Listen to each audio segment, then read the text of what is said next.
Hi കൂട്ടുകാരെ, പുതിയൊരു വീഡിയോയിലേക്ക് എല്ലാവർക്കും സ്വാഗതം. അങ്ങനെ സൂര്യ നന്ദിനിയോട് ഈ മോഡേൺ ഡ്രസ്സ് ഇടൂ എന്ന് പറഞ്ഞിട്ട് നന്ദിനിയുടെ കയ്യിൽ കൊടുക്കുന്നുണ്ട് കേട്ടോ. എന്നിട്ട് നന്ദിനിയാണെങ്കിലോ കണ്ണാടിക്ക് മുന്നിൽ ഇതിങ്ങനെ വെച്ച് നോക്കുകയാണ്. അയ്യോ ഈശ്വര, ഇത് എന്നെക്കൊണ്ട് കഴിയുമോ? ഇതെന്തൊരു കല്ലുവർക്കാണ്, ഈ ഗൗണ് എങ്ങനെ താൻ ഇടും എന്ന ചിന്താഗതിയോടുകൂടി നന്ദിനി ഇങ്ങനെ നിൽക്കുകയാണ് കേട്ടോ.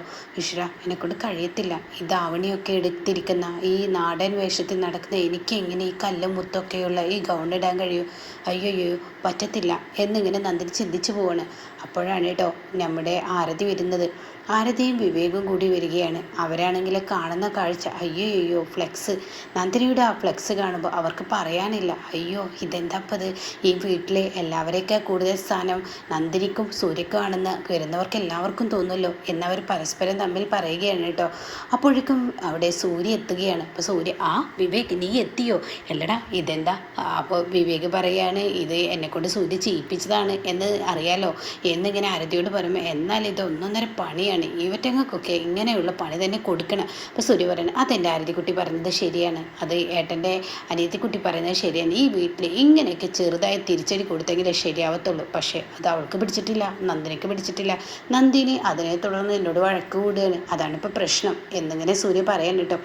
എവിടെ എന്നിട്ട് നന്ദിനി, അവളുടെ കയ്യിൽ ഞാനൊരു ഗൗണ് കൊടുത്തിട്ടുണ്ട്, അത് ഇട്ടേച്ച് വരാൻ പറഞ്ഞിട്ടുണ്ട്. ഈ വീട്ടിലെ യാതൊരു കുറവും അവൾക്ക് പാടില്ലല്ലോ, നല്ല അന്തസ്സോടുകൂടി എല്ലാവർക്കും മുന്നിൽ അവൾ നിൽക്കണമല്ലോ, അതെൻ്റെയും കൂടി ആവശ്യമാണല്ലോ. അതുകൊണ്ട് അവളോട് ഞാൻ പറഞ്ഞിട്ടുണ്ട് അത് മാറ്റാൻ. ഇപ്പോൾ ആരതി പറയുന്നത് ശരി, ഞാനൊന്ന് അങ്ങോട്ടേക്ക് പോട്ടെ.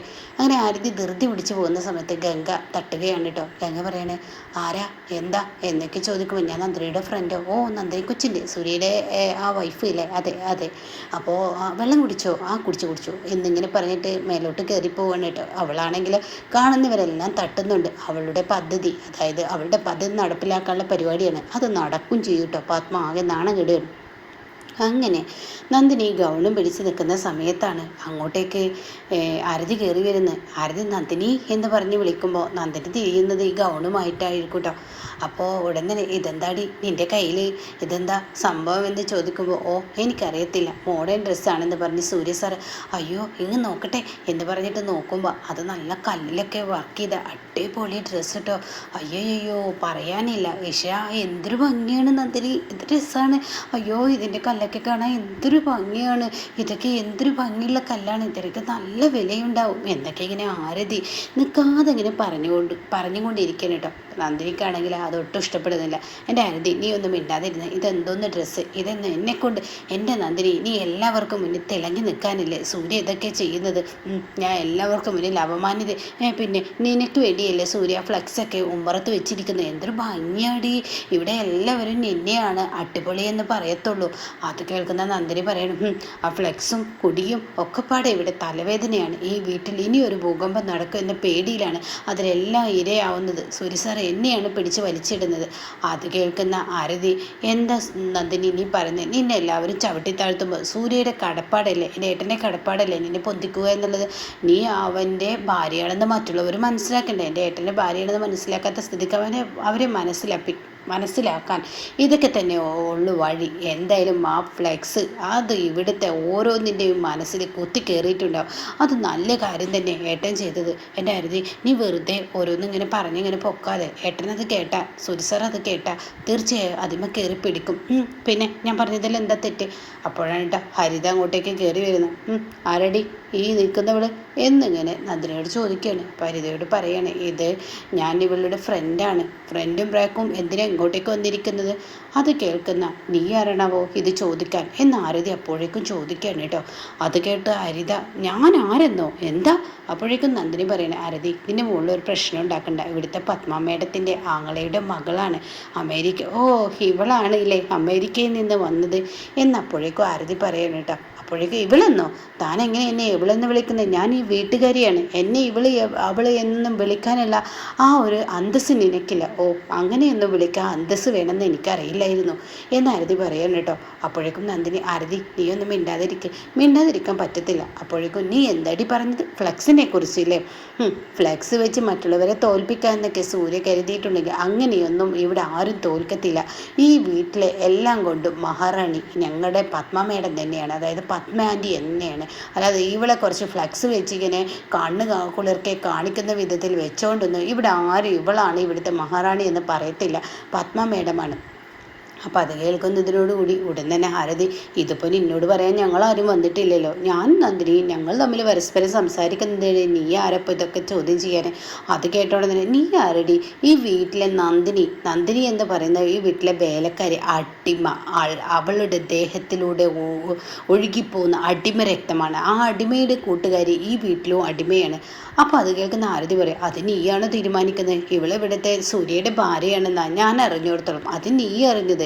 ഇവിടെ എല്ലാം കൊണ്ടും ഈ വീട്ടിൽ ഇവൾക്ക് എല്ലാവരും കൊടുക്കുന്ന സ്ഥാനം അടിമ തന്നെയാണ്. ആ അടിമ രക്തത്തിൽ തന്നെയാണ് ഇവിടെ ജീവിക്കത്തുള്ളൂ, ഇവൾക്ക് അതിനെ കഴിയത്തുള്ളൂ. ഇവളത് തനി കൊണ്ട് ഇവൾ തന്നെ കാണിച്ചും കൊണ്ടിരിക്കും. അതിപ്പോൾ കാണാനുണ്ടല്ലോ, വരുകയാണെങ്കിൽ നല്ല ലുക്കിൽ മാറ്റിയിട്ടാണ് വരുന്നത്. അപ്പം അത് കേൾക്കുന്ന ആരതിക്ക് ദേഷ്യം പിടിക്കണേ, എന്തിനാ കൊച്ചേ നീ വെറുതെ നന്ദിനിയെ എങ്ങനെ ബുദ്ധിമുട്ടിക്കുന്നത്? നിന്നെ ഉപദ്രവിക്കാൻ ഞങ്ങളാരും വന്നിട്ടില്ലല്ലോ. ഞാൻ നന്ദിനിയും ഞങ്ങൾ തമ്മിൽ പല കാര്യങ്ങളും സംസാരിക്കും, ഫ്ലെക്സിനെ കുറിച്ചോ അതുപോലെ തന്നെ പുറത്ത് വെച്ചിരിക്കുന്നതിനെ കുറിച്ച് എന്ത് സംസാരിച്ച് നിന്നെ ബാധിച്ചിട്ടില്ലല്ലോ. നിന്നോട് ഞാൻ പറയാൻ വന്നിട്ടില്ലേ? നീ ആരടി എന്നെ ചോദ്യം ചെയ്യേ? ഈ വീട്ടിൽ നീ എന്നെ ചോദ്യം ചെയ്യുന്നോ? ഞാൻ ഈ വീട്ടിലെ ആരാണെന്നറിയോ? എനിക്ക് ആരാണെന്നോ അറിയേണ്ട ആവശ്യമില്ല. ഞാൻ നിങ്ങളോട് തല്ലൂടാനോ വഴക്കിടാനോ ഒന്നും വന്നിട്ടില്ല. പക്ഷേ വഴിയിൽ പോകുന്ന ഞങ്ങളുടെ സംസാരം ഒളിഞ്ഞു നിന്ന് കേട്ടിട്ട് അതിന് വഴക്കൂടാൻ നിന്ന ആർക്കാണ് അന്തസ്സില്ലാതെ? അന്തസ് സ്റ്റാറ്റസ് എന്നൊക്കെ പറയുന്നതിൽ പല അർത്ഥങ്ങളും ഉണ്ട്, അതും കൂടി പഠിക്കണം. അല്ലാതെ ഈ പണത്തിൻ്റെ പദവി മാത്രം പറഞ്ഞാൽ അതൊരിക്കലും നടക്കത്തില്ലല്ലോ. അപ്പോഴേക്കും ഹരിതയ്ക്ക് ഇങ്ങനെ ഒരുമാതിരി ആവുകയാണ് കേട്ടോ. അപ്പോൾ ഉടൻ തന്നെ, ഓഹോ നീ അത്രമാത്രം ആയോ എന്നോട് വഴക്കിടാൻ? ആഹാ എന്ന് നിന്നെ കാണിച്ചത്? ഓ കാണാനൊന്നുമില്ല. എന്ത് കാണാൻ? പ്രത്യേകിച്ച് കാണാനൊന്നുമില്ല എന്ന് പറഞ്ഞിട്ട് ഹരിതയെ പറഞ്ഞു വിടുകയാണ് കേട്ടോ ആരതി. അങ്ങനെ ആരതിയുടെ ആ മറുപടി ഹരിതയ്ക്ക് ഒട്ടും ഇഷ്ടപ്പെട്ടിട്ടില്ല. അപ്പോൾ ഉടൻ തന്നെ നന്ദിനി ചോദിക്കുക, എന്തിനാ ആരതി നീ വെറുതെ അവളോട് വഴക്കുണ്ടാക്കാൻ പോയത്?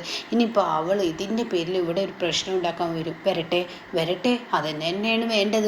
മറ്റുള്ളവരുടെ റൂമിലോട്ട് ഒളിഞ്ഞു നോക്കുന്ന ഈ പരിപാടി അത് അത്രക്ക് നല്ലതല്ല എന്നുള്ളത് എല്ലാവർക്കും മുന്നിൽ നമുക്ക് പറഞ്ഞു കൊടുക്കാമല്ലോ. ഞാൻ നീയും സംസാരിച്ചത് അവളെന്തിനും ഒളിഞ്ഞു കേട്ടു, അതിൻ്റെ ആവശ്യം അവൾക്ക് എന്താ? അപ്പോൾ അവളുടെ അടുത്തല്ലേ തെറ്റ്, നമ്മുടെ അടുത്ത തെറ്റില്ല. എൻ്റെ ആരതി നീ ഇവിടെ പ്രശ്നം ഉണ്ടാക്കണ്ട. അവർ പണ്ട് വിവേകിനെ കാണിച്ചതൊക്കെ ഓർമ്മയില്ലേ? അവർക്ക് പ്രതികാരവും പകയൊക്കെ കയറി കഴിഞ്ഞ അതിനൊക്കെ എൻ്റെ ഏട്ടനുണ്ട്. അന്ന് എൻ്റെ ഏട്ടൻ അകത്തായത് കൊണ്ട് തന്നെ എൻ്റെ ഏട്ടനെ ഇവർക്ക് പലതും ചെയ്യായിരുന്നു. പക്ഷേ ഇന്ന് എൻ്റെ ഏട്ടൻ പുറത്താണ്. ഒന്ന് തൊട്ട് നോക്കട്ടെ, സൂര്യയെ പോലെ, അതായത് എൻ്റെ ഏട്ടനെ പോലെയുള്ള ചുണക്കുട്ടന്മാർ തന്നെ ഇവളെയൊക്കെ വായടക്കാൻ നല്ലത്. ഇതുപോലത്തെ ഫ്ലക്സ് അല്ല പലതും വെക്കണം, എങ്കിലാണ് ഇവർക്കൊക്കെ ചിരിക്കടി കിട്ടത്തുള്ളൂ. ഇപ്പോഴാകെ പെട്ടിരിക്കുകയാണ്, ഒരുമാതിരി ആകെ നാണം കെട്ട അവസ്ഥയിലാണ് പത്മയും ഈ പറയുന്ന ഈ അമേരിക്കക്കാരിക്ക് കിട്ടേണ്ട ശിക്ഷ തന്നെയാണ് കിട്ടുന്നത്. സത്യം പറയാലോ എൻ്റെ നന്ദിനി, ഇനി അവൾക്ക് മുന്നിൽ ഇങ്ങനെ തന്നെ കുലിക്കേണ്ട ആവശ്യമൊന്നുമില്ല. കരട് നോക്കി ഒന്നങ്ങ് പൊട്ടിച്ച ഇതോടുകൂടി അവളുടെ അഹങ്കാരം അങ്ങ് നിൽക്കും. അപ്പോൾ തന്നെ നന്ദിനി പറയണേ, ഒന്നും മിണ്ടാതെ തന്നെ എൻ്റെ ആരതി, ഇനി ഈ വീട്ടിൽ സൂര്യ സാർ ഉണ്ടാക്കുന്ന പ്രശ്നത്തിന് പുറമെ നീ ഉണ്ടാക്കണ്ട. ഞാൻ പറയാനുള്ളത് പറഞ്ഞ് എനിക്ക് ഇങ്ങനെയുള്ള ചൊറിച്ചിലൊന്നും കേട്ട് നിൽക്കാൻ കഴിയത്തില്ല നന്ദിനി. നിന്നെ പോലെ ക്ഷമയൊന്നും ഞങ്ങൾക്ക് ഉണ്ടായി എന്ന് വരില്ല. നിനക്ക് ക്ഷമിക്കാൻ കഴിയുമെന്ന് കരുതി ഞങ്ങൾക്ക് ക്ഷമിക്കാനൊന്നും കഴിയില്ല. അവരുടെയൊക്കെ പ്രവൃത്തി അങ്ങനെയാണെന്ന് ഹരിത പറയാൻ കേട്ടോ. ആരതി പറയാൻ കേട്ടോ. അപ്പോൾ ഹരിതക്ക് നല്ല കണക്കിന് കിട്ടുന്ന സീനുകളാണ് ഇനി നമുക്ക് മുന്നിൽ കേട്ടോ.